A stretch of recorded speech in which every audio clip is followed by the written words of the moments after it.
So welcome back to the brewery again today, you guys. So yesterday was a great day. Today we're going to be spending a bit more time just really talking about the specifics of the recipe and what we have to do to get the accreditation process going and have your breweries ready to start brewing Alexander Keith's. So in terms of ingredients, you'll be given the proprietary blend for the malted barley that we use for Alexander Keith's, which is all Canadian malted barley, and it's a unique blend for Alexander Keith's. The hops as well. Hops are a unique blend that we would use for brewing Alexander Keith's. Of course, as we get into more detail, we'll be talking about management of the yeast that we use, which again is a specific type of yeast only for Alexander Keith's ale. So in the brew house itself, we have in the mash mixer, we have where we extract the sugars from the malt in a specific way so that we actually maintain some of the residual sugars, so it develops that sweetness.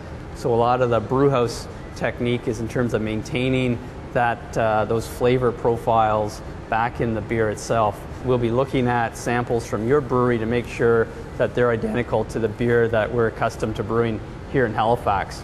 And really there's no differentiation is allowed. At the end of the day, we have to have a perfect match between your brewery and how we have traditionally brewed the Alexander Keith's here.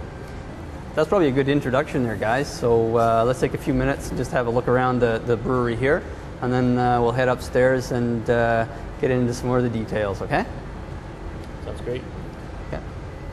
Just come on in here and just see some of the artifacts that came from the original Keith's brewery in terms of the actual brewing process. And you can actually see here on the wall are his actual brewing certificates.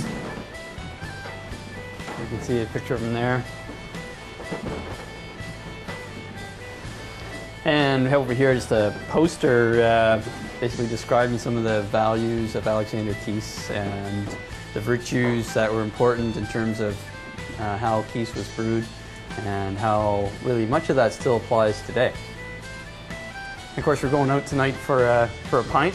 I think you guys need one more thing before we head off, particularly if you're becoming Keith's Brewmasters, and that is that you need your own Alexander Keith's kilt. So Keith's has his own tartan, and as part of joining the family of Alexander Keith's brewers, you each need to have your own tartan. So look forward to seeing you in that. So let's go have a pint.